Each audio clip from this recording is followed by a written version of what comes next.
Buenas a todos y bienvenidos otra vez a Crónica Libre. En el episodio de hoy vamos a estar hablando sobre 5G, ¿Edén tecnológico o infierno orwelliano? Estados Unidos, análisis del debate presidencial. ¿Quién ganó? Argentina, el poder judicial se defiende. Imagen política oficialista y el escenario político que se viene. El paso de uno de los máximos exponentes del liberalismo argentino a la política. Esto es Crónica Libre y esperamos que lo disfrutes.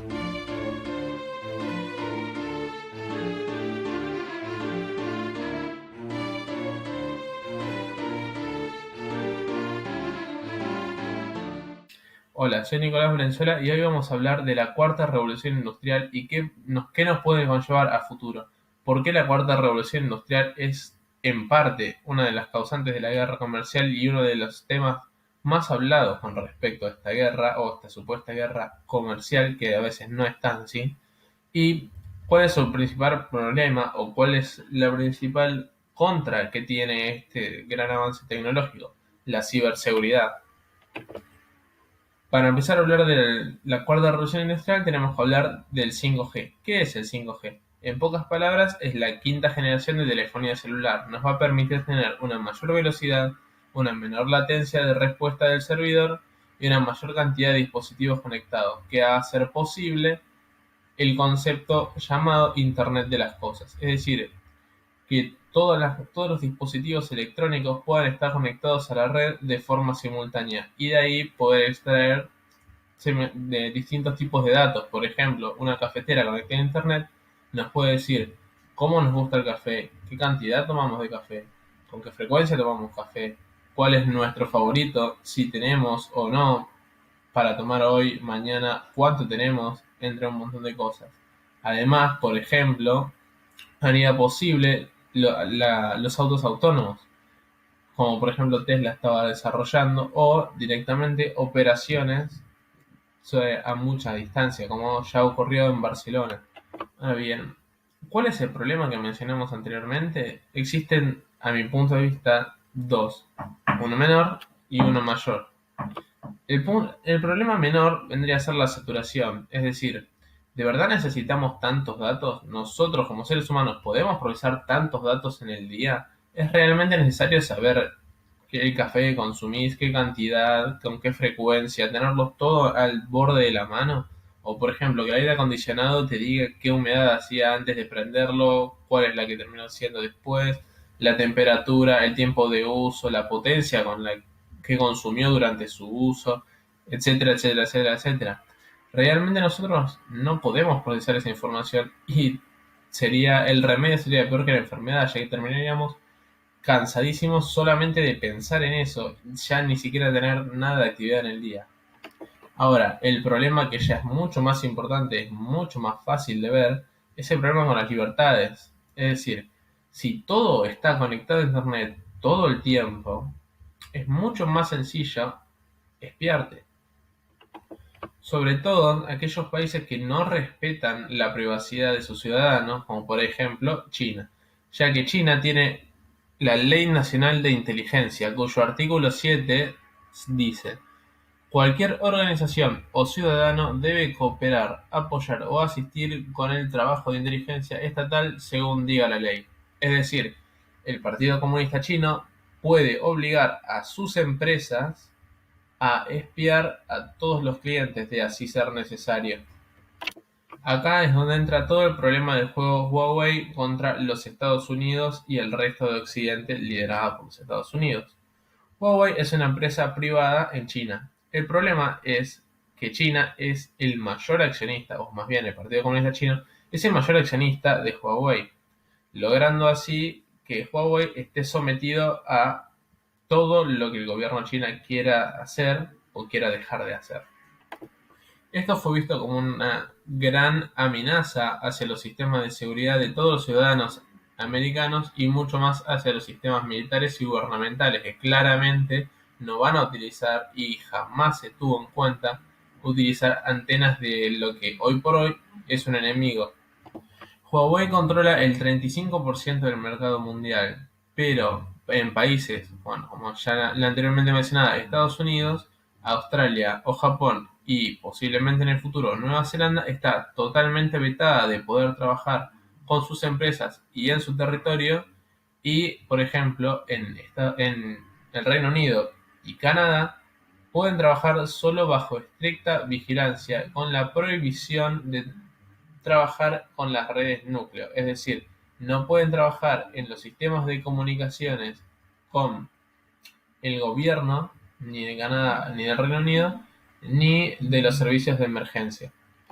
Ahora, ¿cómo llegamos a esto o cómo podríamos nosotros en un futuro llegar a esto? Bueno, es fácil. China se propuso en el año 2015 llegar y ser la cabecera mundial en tecnología, con el plan Hecho en China 2025.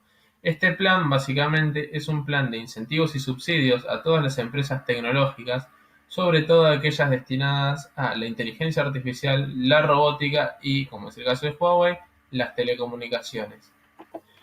Evidentemente, con un gobierno que es prácticamente la segunda superpotencia mundial, como es el caso de China, todas las empresas que son beneficiadas por este plan Hecho en China 2025 vieron un boom enorme en su crecimiento, como por ejemplo el caso de Huawei, es el tercer productor mundial de teléfonos celulares y está muy, muy, muy cerca de superar a los primeros dos, siendo Samsung el primero, y es el poseedor del 35% de las antenas a nivel mundial. Esto quiere decir que la información viaja a través de sus antenas y desde ahí es donde pueden acceder a todos los datos que viajan a través de ellas. Desde los Estados Unidos siguen adelante un plan elaborado en el año 2017 que habla sobre la habilidad para aprovechar el poder de los datos. Va a ser fundamental para el futuro tanto de la economía de los Estados Unidos y de la resistencia a, cito, ideologías hostiles, como por ejemplo la ideología del Partido Comunista Chino. Básicamente hablan sobre la protección de las redes, es decir, que estas redes no puedan ser activadas o desactivadas a piacere de gobiernos enemigos y de los datos que viajan a través de las redes, es decir, que los propios ciudadanos no le brinden información al enemigo. Y esto nos deja con una última reflexión, es la tecnología puede ser utilizada tanto para bien como para mal. Entonces, nosotros nos enfrentamos hacia un Edén tecnológico en donde el ser humano pueda vivir cientos de años estirados artificialmente por no hacer nada, vivir sin estrés y que todo esté controlado a través de bits que viajan de forma inalámbrica a través de la red, o vamos a estar controlados todo el día, todo el tiempo, a todas horas, como la novela de George Orwell 1984, en donde si el gobierno simplemente se le antoja, de hoy para mañana ya no existimos. Hola a todos, ¿cómo están?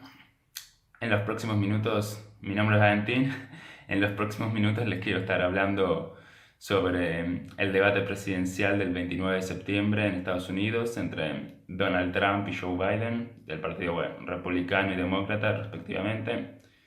Es el primero de cara a las elecciones del 3 de noviembre y me parece que fue un debate, si bien no fue un gran debate, creo que bueno, nos deja varias cosas para aprender y las quiero estar comentando. El debate estuvo dividido en secciones y quiero comentar las más importantes y lo más relevante de cada candidato que dijeron. Desde ya les adelanto mis impresiones generales que no fue un gran debate en mi opinión. Yo soy muy exigente con los políticos y creo que ninguno estuvo a la altura de un debate civilizado, por así decirlo. Se interrumpieron mucho, se criticaron bastante. Eh, y bueno, y esto muestra un poco la polarización, ¿no? La división que hay un poco hoy en el país. Por ahí nunca antes hubo tanta división como ahora, en los que las personas van a muerte con su candidato y contra el otro. A lo mejor los latinoamericanos ya estamos igual un poco acostumbrados a estos o a estos debates un poco agresivos, pero en Estados Unidos por ahí es un poco inédito. Así que bueno, fue un debate muy interesante de todas formas. Y bueno, y les quiero comentar qué creo yo más importante. Primero de los temas que llamó mucho mi atención fue del coronavirus. Se habló mucho del coronavirus y se entrelazó este tema con la economía, como no podía ser de otra forma. Y bueno, vimos dos opiniones completamente distintas por parte de Donald Trump y por Biden. Como saben, bueno, Estados Unidos es el país con más casos de coronavirus, si bien tiene una población muy grande, pero bueno. Entonces, bueno, se criticó también un poco el manejo de la pandemia por parte de Donald Trump. Se cree que las medidas que tomó no fueron lo suficientemente duras y se habló también de la economía. Donald Trump entonces acusó a Joe Biden de que de haber manejado él la pandemia, el país hubiera estado encerrado en cuarentena por mucho más tiempo. Y también, bueno, habló Donald Trump de que supuestamente, según él, la economía antes del coronavirus fue la mejor de la historia. Esto también es discutible, pero es verdad que el desempleo fue en mínimos históricos durante la era de Trump. Y es verdad también que antes del coronavirus las encuestas lo ponían a él como el candidato con mayor posibilidades de ganar, y en cambio en los últimos meses, en parte por el coronavirus, pues se descarriló y perdió ese puesto, y las encuestas dicen que va a ganar Biden. Bueno, también se habló de la recuperación económica. Biden cree que la recuperación va a ser en forma, o es más bien en forma de K, es decir, que algunos suben y otros bajan, mientras que Donald Trump cree que la recuperación está siendo en forma de B corta, o sea, que todo lo que bajó sube. Esto también habría que esperar un poco más tiempo por ahí para sacar conclusiones sobre la recuperación, porque el virus todavía no terminó, pero sí es verdad que en los últimos meses se crearon muchos empleos, así que en esto me parece que a lo mejor la recuperación es en forma de B. Y después, bueno, el siguiente tema del que se habló mucho fue de las protestas raciales que hubo en los últimos meses. Todos las vimos seguramente por las redes sociales. Y de la violencia. Acá también vemos dos opiniones o casi dos temas distintos por parte de cada candidato. Biden habló del racismo estructural, si es que existe tal cosa. Cada uno tendrá su opinión sobre eso. Pero bueno, habló Biden del racismo y de cómo hay que erradicarlo, por así decirlo. Y en cambio Trump, su posición fue la de ley y el orden, como criticando la violencia que hubo en muchas de las marchas de estas protestas raciales, y él hablando de la justicia, el orden, que es lo que está bien. También acusó mucho a Biden de ser parte, digamos, de los grupos más radicales o extremistas de la izquierda. Así que bueno, esta parte del debate también fue bastante crispante y estuvo muy dividida. Casi que bueno, hablaban de dos cosas distintas. Se habló un poco de la medida que tomó Trump de eliminar los cursos en contra del racismo que hacían muchos empleados públicos en Estados Unidos. Una medida que tomó la administración de Obama, y en la que, bueno, según Donald Trump, estos cursos enseñaban a la gente a odiar a Estados Unidos, a odiar al país, y él no podía permitir que esto pase. Eso fue la parte que a mí más me llamó la atención, aunque cada uno puede tener su opinión.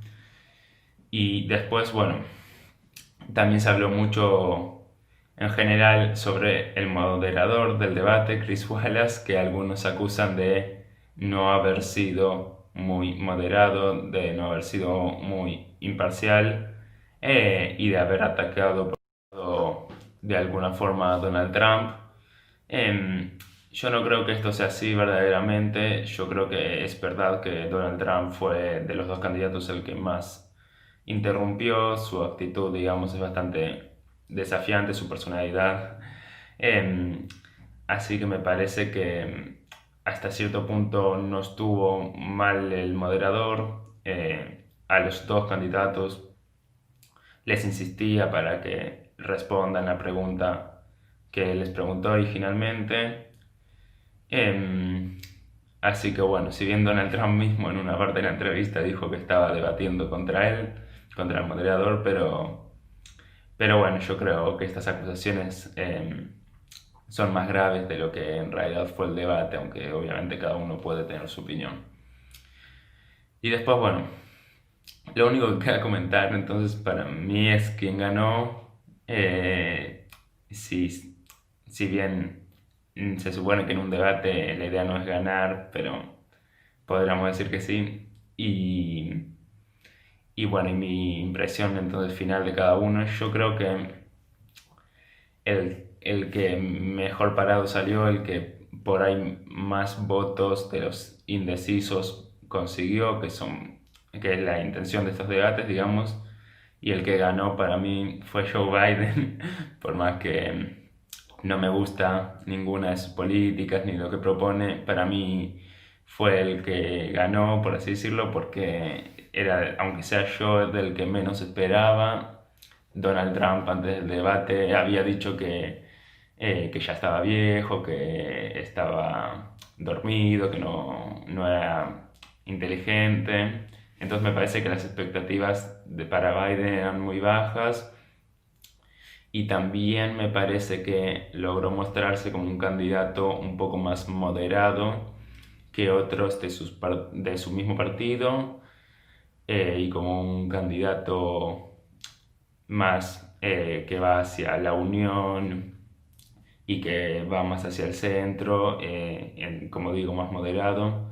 Entonces me parece que la impresión que dio fue mejor, en parte porque no se esperaba mucho de él y por ahí a los indecisos los convence más él que el discurso de Trump, que puede ser muy fuerte o muy chocante, un poco por su personalidad. Si bien también es atractiva para algunas personas, me parece que no le funcionó del todo bien en este debate, ya que el moderador también lo retuvo, digamos, de contestar mucho a Biden y demás, así que si yo tuviera que elegir un ganador, elijo a Biden, pero por más que no me gusta, igual no me encanta ninguno de los candidatos, pero yo creo que salió ganando, por así decirlo, Biden. Igual, obviamente, cada uno puede tener su opinión. Así que nada, bueno, eso creo que es todo. Buenas a todos, mi nombre es Hernán Torres y hoy vamos a estar hablando sobre la Corte Suprema de Argentina. Sí, es verdad, lo sé, lo sé. Ya van varias veces que venimos hablando sobre la justicia en Argentina, pero el tema es que es una historia larga y no termina. ¿Qué es lo que estuvo pasando? La Corte Suprema dio o aprobó un fallo que complica las intenciones del actual gobierno. Para entrar un poquito en razón sobre qué significa esto, qué es lo que pasó, vamos a recapitular un poco lo que vimos en veces anteriores. Anteriormente, en Crónica Libre, estuvimos hablando sobre la división de poderes. El Estado en Argentina se divide en tres partes. Primero, el poder ejecutivo. Segundo, poder legislativo y el poder judicial. Son tres poderes que en teoría están a la misma altura, son igual de importantes en cuanto a sí y son completamente independientes entre ellos. En teoría. En la práctica no es tan así. Argentina es un país bastante complicado con los límites, son bastante desdibujados y se aprovecha mucho sobre esto. Si buscan temas sobre Argentina, lo verán, lo conocerán. Si viven acá, ya saben por qué. Ahora, el Poder Ejecutivo está representado por el presidente, vicepresidente, jefe de gabinete, ministros, etc. Ahora, Poder Legislativo es el Congreso. Tenés Cámara de Senadores, Cámara de Diputados. Senadores representan a las provincias, diputados a las personas. Y el Poder Judicial. El Poder Judicial es la Corte Suprema de los distintos tribunales designados que existen, que son designados por el Congreso. Ahora, la Corte Suprema es el organismo más alto dentro del Poder Judicial. Hace un par de días, desde el Poder Ejecutivo se firmó o se autorizó un decreto en el que aprobaba la remoción de 3 jueces federales. ¿Qué importa que se hayan removido a 3 jueces federales? Capaz estuvieron por la calle disparando tiros por todos lados y había que removerlos, está bien, es correcto, o habían hecho algo que estaba fuera de lugar para su investidura. Lo único que estaban haciendo estos jueces, estaban participando dentro de o estaban investigando causas de corrupción sobre el kirchnerismo. Kirchnerismo es el actual poder en el gobierno, actual oficialismo sería, y fue gobierno también durante bastante tiempo antes de el último gobierno de Mauricio Macri. A lo que va. Estos tres jueces estaban investigando causas de corrupción sobre Cristina Kirchner, actual vicepresidente de Argentina y anteriormente presidente. El Poder Ejecutivo, en el que forma parte Cristina Kirchner, en este momento vicepresidente, aprobó la remoción de 3 jueces federales que investigan causas de corrupción de miembros del mismo Poder Ejecutivo. Ahí es, por ejemplo, una de las formas en que se desdibujan los límites de un poder y otro. Se presentó una instancia a la Corte Suprema y lo que sucedió fue lo siguiente. La Corte Suprema abrió el Persaltum. Significa que no se van a poder realizar cambios hasta tanto se analice el fondo de la cuestión. ¿A qué se refiere esto? Esto ocurrió el 29 de septiembre.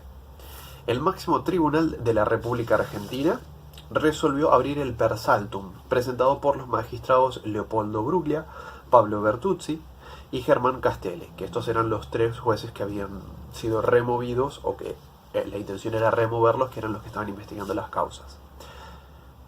Lo presentaron para no ser removidos de los cargos que ocupan en la Justicia Federal Penal, donde se tramitan las causas de corrupción que investigan la gestión kirchnerista. De esta forma, al haber abierto el Persaltum, queda en suspenso el trámite de la remoción de estos jueces. En la misma resolución también se le comunica al Consejo de la Magistratura, quien realiza la remoción, que hasta que la Corte se pronuncie sobre el fondo de la cuestión se deben abstener de llevar adelante cambios y o designaciones de magistrados. No pueden hacer modificaciones. Y al mismo tiempo tienen 48 horas para enviar el expediente completo. Mientras esto se resuelve, estos jueces, los que presentaron el pedido del Persaltum, y los que habían sido removidos en teoría por el oficialismo, por el Poder Ejecutivo, pidieron la licencia durante este trámite. Entonces van a estar de licencia hasta que se termine de resolver esto, que en teoría sería bastante rápido porque dieron un plazo, acordaron los plazos y decretaron días y horas inhábiles de lo que puede llegar a durar. Ahora, esto es muy importante. ¿Por qué?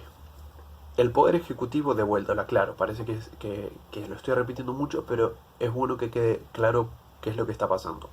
El Poder Ejecutivo emitió un decreto para remover a 3 jueces federales. Esos 3 jueces federales estaban encargados de investigar las causas de corrupción de personas que están dentro del mismo Poder Ejecutivo. El Poder Ejecutivo, que es quien los removió, esos 3 jueces, o que tenía la intención de hacerlo. Ahora, la Corte Suprema, otro de los 3 poderes del Estado, canceló esa posibilidad justamente porque tienen que investigar si es realmente algo que es a favor o que está buscando hacer que la justicia funcione de mejor manera, o si hay intereses de por medio de algún lado para evitar o sacar algún tipo de provecho. Lo más probable, o lo que más se puede ver al ojo inexperto por lo menos, es que es un beneficio sacar a jueces. Si me están investigando por causas de corrupción, a mí me beneficia sacar a los jueces que me están investigando. Por supuesto, si tengo algo que ocultar me sirve, si no, no me cambia nada. Ahora, esto es algo que ya he estado hablando bastante, el tema de la justicia, porque este es uno de los fallos que ha sido más positivos dentro de todo este tiempo que venimos teniendo, y los ataques a la justicia con el intento de la reforma judicial y demás.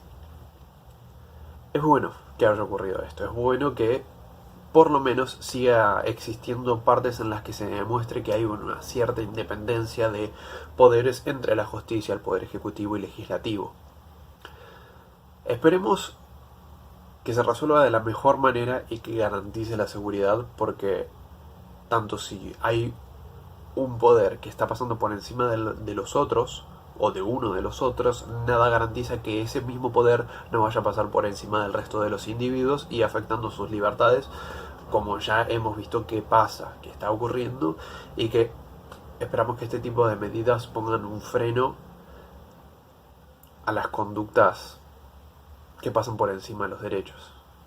Buena gente, ¿cómo les va? Mi nombre es Jack Kramer y hoy les voy a hablar sobre el nuevo escenario político que estas últimas semanas auguran para el futuro medianamente cercano de nuestro país.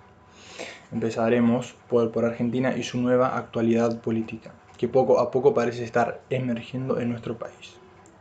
Tenemos varios datos provenientes de múltiples consultoras e informes.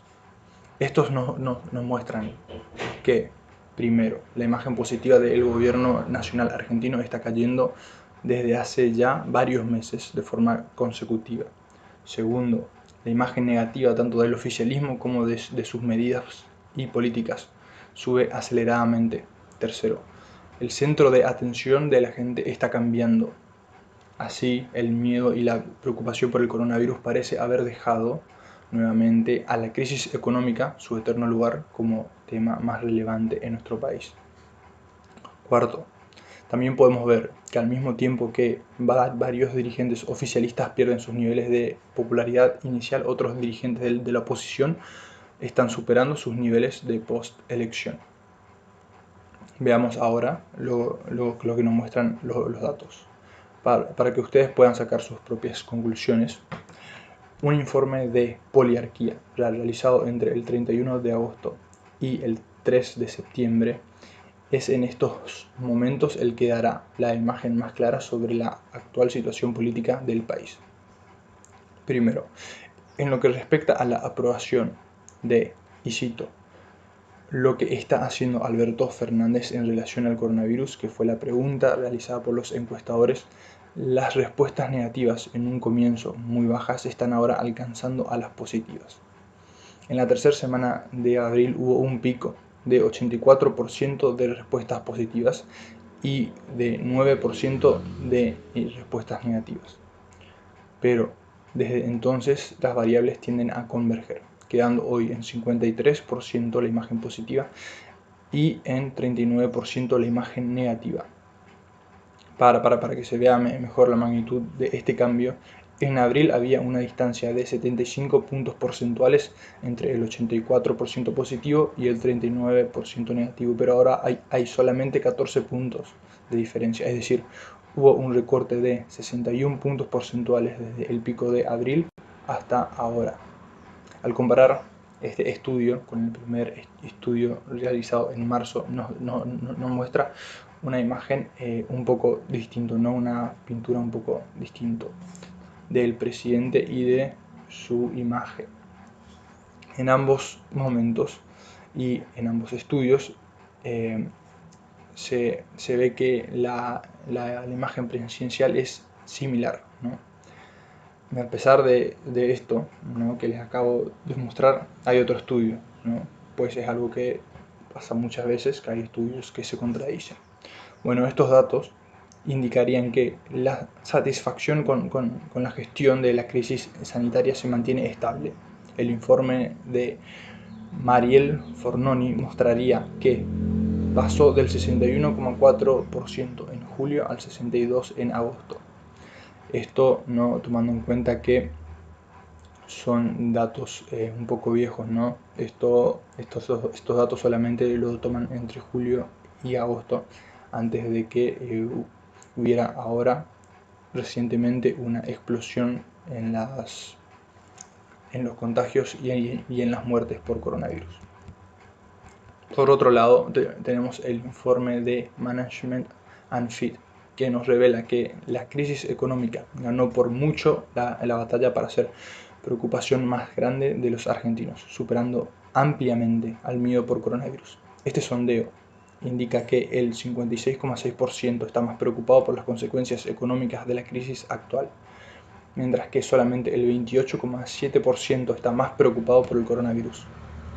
Veamos cómo después de haber estado más de medio año en una cuarentena obligatoria y eterna, viéndonos constantemente sumergidos en un círculo de noticias que buscan más asustar que informar, la preocupación de la gente parece no estar dejándose manipular.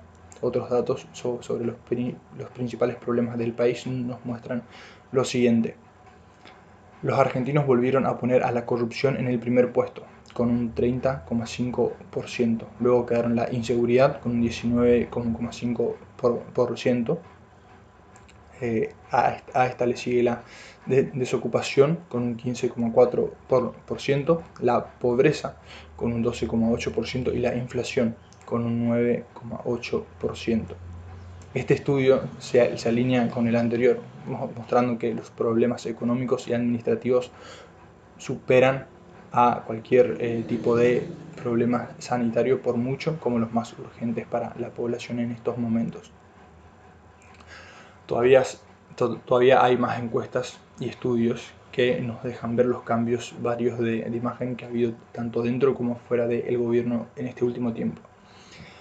La encuesta realizada por la consultora de Mariel Fornoy reveló que se mantiene la baja en la aprobación de la gestión nacional desde abril.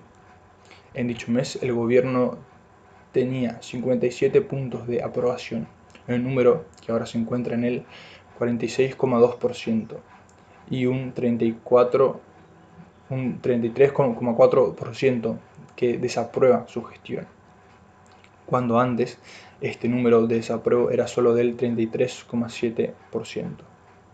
Es decir, hubo básicamente un aumento de 10 puntos porcentuales en su desaprobación. A estos números negativos para el oficialismo hay que sumarle la mala imagen y la tendencia a empeorar de esta última que tiene el actual gobernador de Buenos Aires, Axel Kicillof. La imagen negativa de este último subió de 46,9% a 50,3%, al mismo tiempo que su aprobación bajaba de 39,2% a 37,8%. Entre quienes rechazan la gestión del gobernador, hay un 16,7% que sí aprueban a Alberto Fernández y su gestión. Esto último es importante, pues podría mostrar lugar para futuros quiebres en el oficialismo, ¿no? Es algo muy importante para tener en cuenta. ¿Por qué Alberto Fernández es o fue popular? Es una pregunta muy importante para este presente trabajo, ¿no? Bueno, para responder esta pregunta debemos basarnos en los datos que hasta aquí les he mostrado y lo que la deducción nos permite extraer lógicamente de estos datos. Algunas de las razones que pueden respondernos a aquella pregunta son las siguientes. Primero, la posición inicial de Alberto Fernández respecto a la pandemia era muy demandada y pedida de forma generalizada a lo largo de los distintos sectores de la población. Como vimos antes, esto le dio en un principio picos muy altos de opinión y una aceptación a sus políticas también elevada.